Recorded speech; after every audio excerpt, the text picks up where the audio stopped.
Welcome back. All right, so today we're going to talk about the Pittsburgh Penguins. 6-game losing streak. And as I've said, it's always more interesting to look at a team when there's struggles than when they're succeeding. That's the math. The math adds up. There's that whole chaos part of it, right? With what's gone wrong rather than, yeah, they're doing pretty well, so Anyways, we're going to talk about Pittsburgh. Pittsburgh got off to a good start to the season, which is really the point of a good start. Because of that good start, they're not currently buried. They're not in huge danger of missing the playoffs 11 games into the season, but they do need to turn things around. So they started off with a 6-2 win over Arizona, a 6-2 win over Columbus as well. 6-goal games, easy peasy. They lost then in overtime at Montreal 3-2, but they get a point out of that. That was a game where Montreal outworked them, and it kind of concerned me. But then they beat LA 6-1 in their next outing before they went to Columbus, and they beat the Columbus Blue Jackets 6-3. And they were down 3-1 in that game. So Columbus, a team that's no stranger to blowing multi-goal leads late in the game, Pittsburgh were glad to oblige them and take away that multi-goal lead, which has happened to Columbus before. That being said, the Edmonton Oilers, they then went to Edmonton, played against those Edmonton Oilers. They lost 6-3. And they led 3-1 in the second period. So that's a multi-goal lead that they had. They then allowed 4 goals in the second period after getting that 3-1 lead to exit the period down 5-3. The shots were 47-35 for the Oilers. The goals were scored by Rust, Raquel, and Crosby.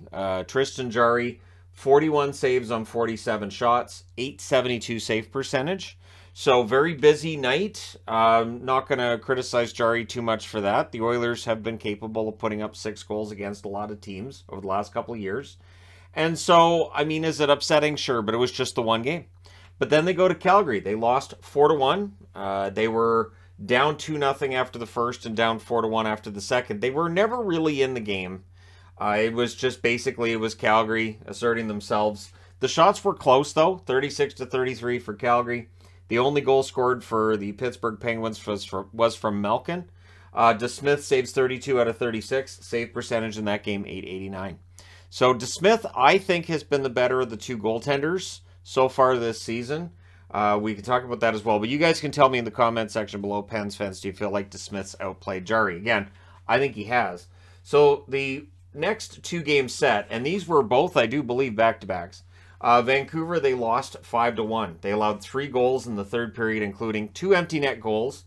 So the 2 empty net goals make it more lopsided than it really was. It really was like a 3-1 game, right? So like, for instance, when they talk about, well, you know, they usually have 1-goal games, and then I look and see that the 2-goal differences between teams was because of empty net goals. I think those should be called 1-goal games too. But anyways, off from that sidetrack and back onto the main point here. The shots were 35-29 Pittsburgh. I thought Pittsburgh kind of outplayed Vancouver in that game. Raquel with the goal for Pittsburgh. Jarry saves 24 out of 28, .857 save percentage, which again, I thought was a bit problematic. Then they go to Seattle. They scored first against Seattle. I felt like they would bounce back from that loss against Vancouver, that they should be angry, but they still lost the game 3-1. The shots are 33-30 for Pittsburgh, so that's the second straight game where they outshoot their opponent and lose. The only goal was scored by Jake Gensel. DeSmith saved 27 out of 29, so they allowed an empty netter in that one as well. .931 save percentage. So I don't think Pittsburgh played badly in Seattle, but Seattle beats them. So there you go. And then they come home. They come home and play against Boston after a disastrous 4-game road trip, right? Which, again, this is a lot of games in a short period of time, and there's the time difference going out west. There's a lot of reasons you can look at and say this road trip was horrible. The thing is, this is normally a road trip Pittsburgh does very well on. So they lost 6-5 in overtime against Boston. They led 5-2 at 11:36 of the second period when they got that 5th goal. After the second period was done, that lead had been cut to 5-3. And then in the overtime, Lindholm gets the winner at 3 minutes and 37 seconds. A very improbable comeback for the Boston Bruins. The shots in that game were 40-38 for Boston. So 78 shots, 11 goals in this one. The goals for Pittsburgh, 5 different goal scorers, which is what you want to see. You want to see 5 goals and 5 different guys get on the board. Archibald, Rust, Raquel, Malkin, Crosby are your 5 goal scorers. Jarry's the goaltender here. 34 saves on 40 shots. .860 save percentage for Jarry. So it's been alternating starts between the 2 goaltenders. I do wonder how long does that continue. So last night they lose 6-3 against the Buffalo Sabres. They led 3-1 at 8 seconds of the third period on a goal by Jake Guentzel. So it looked like, and that was a power play marker. It was a good goal, and I thought, okay, so it's third period. They're up by 2. They should win this, but they allowed 5 in that third period. 3 with a goaltender in, and 2 into empty nets. So this is a problem for Pittsburgh at this point, where they're not able to hold the lead. They had the 3-1 lead here. They scored first here. They had a 3-goal lead here and a 2-goal lead here. So in 4 of the 6 games they've lost, they've had leads. And I've compared this to Vancouver because it's a very similar story, right? The difference being Vancouver didn't have the good start before they started blowing the leads. Now, in the game against Buffalo, the shots were 33-21 for Buffalo. This is alarming because the whole way through, the shots have remained relatively high for Pittsburgh. It hasn't been that lopsided. It's a 12-shot difference in Edmonton. That's as high as it gets, right? They actually outshoot the opponent in both Vancouver and Seattle. They were close to tied in shots against Boston. And then in Buffalo last night, they just came out kind of flat. So that's where I would say this is kind of an alarming downturn. Archibald, Zucker, Guentzel with the goals. DeSmith saves 27 out of 31 for an .871 save percentage. Not a great record, but yeah, we'll see if the goaltending shapes up for Pittsburgh. And it's not just on the goaltending side. So if we look at the scoring over their last 5 games, you've got Guentzel with 2 goals and an assist, Crosby with a goal, Rust with a goal and an assist. But that line, all 3 players were a -4 against the Buffalo Sabres last night, meaning 5-on-5, their line allowed a minimum of 4 goals while they were on the ice and didn't score. Or if they did get a 5-on-5 goal, they allowed 5. Now, Guentzel's 1 goal was a power play goal. That does not reflect in plus-minus. So that means 5-on-5, they had their struggles. Zucker has a goal and an assist. He was seen visibly frustrated with himself last night at points. And yet I thought Zucker had a good game, but maybe he knew what was coming. Malkin with 2 goals and 4 assists for 6 points. He's been a very solid offensive performer for Pittsburgh despite their setbacks here. Raquel with 2 goals, McGinn with 3 assists, Archibald with 2 goals, and Paling had an assist last night as well. Kapanen, Heinen, and O'Connor, all of them have 0 points in that 5-game period. Kapanen's being paid pretty well. Heinen's being paid pretty well too, and so more is expected from them. Heinen had a very good start to the season, has fallen off since. Dumoulin, 1 assist. Letang with the 1 assist. Pedersen and Petrie with no points. Joseph and Ruda all have 1 assist. So that's 4 combined assists from their top 6 on the blue line. No goals from that blue line. So there are some alarming things going on here if you're a Pittsburgh fan. They had goals in the game against Boston, but outside of that is 3, 4, 5, 6, 9 goals in the other 5 games. So the scoring's dropped off in the goals against. The less said about it, the better, right? DeSmith 0-3 with an .896 save percentage over the last 5 games played by Pittsburgh. Jari's 0-1-1 with an .853 save percentage. Now, very often you'll see injuries being brought up. There are 2 injuries currently for Pittsburgh. Jeff Carter, who played right up until the Seattle game, missed the Boston and Buffalo games, and Teddy Bluger, who has yet to play this season. And so my favorite Penguin hasn't been in the lineup to help stop any of this, but hopefully Bluger's back soon. It doesn't sound like he's far off.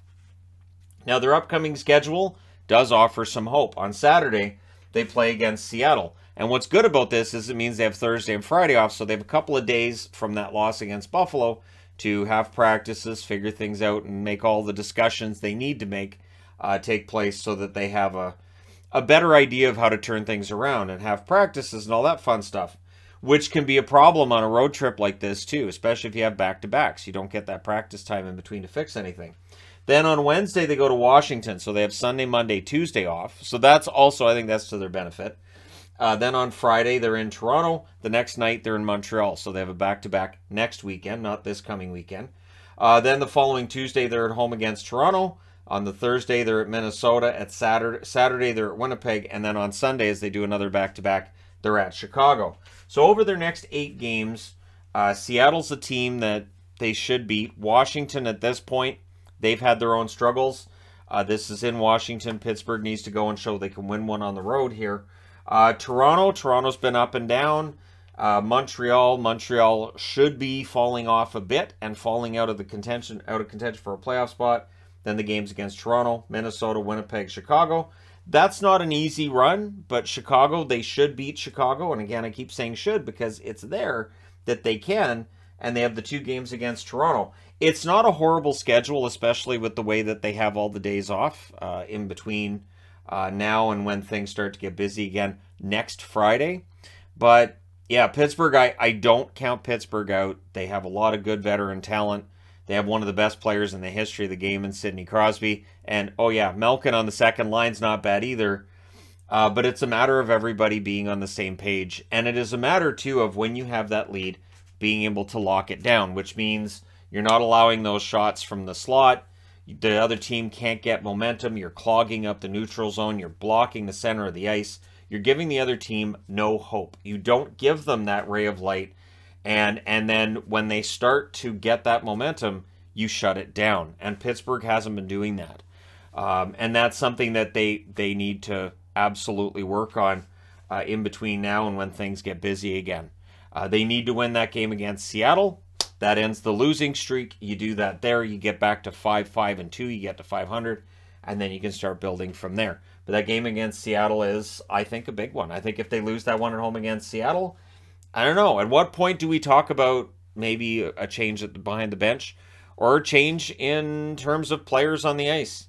What kind of changes do you make? And I think if this team continues on this trajectory, it's going to force management into a decision that I don't think they'd expected they'd have to make. They had expected this team to be a playoff team and potentially a contender. They revamped the blue line with the idea of, hey, we're going to be a contender this year. You've added Petrie, you've added Ruda to that blue line, and changed out how it works. And so far, it's been a mixed bag overall. But again, it feels like that momentum shift they haven't been able to do anything about. That is very often a confidence thing. It can also be a structure issue where they're not sticking to systems, or maybe the systems don't work. But it's something they have time to fix. So let me know your thoughts. Do the Pittsburgh Penguins turn this around? Is this a sign that this might be the year that the Penguins fall out of a playoff spot? It's been predicted for a long time. I stopped predicting it because I don't think it'll ever happen. I think they're in the playoffs forever. Or is this a year where they miss the playoffs, then they win the draft lottery, they get Connor Bedard, and everybody loses their mind? Let me know your thoughts in the comment section, because they will. If that happens, there absolutely will be people who lose it. Say, oh, great, so Lemieux, Crosby, Bedard, if there's a generational talent, they just happen to get it. That would definitely be the discussion, but let me know your thoughts. Don't forget to hit like and subscribe if you're browsing your way through, you just happened upon this video. Thank you guys so much for watching, for all your support. I will talk to you again soon.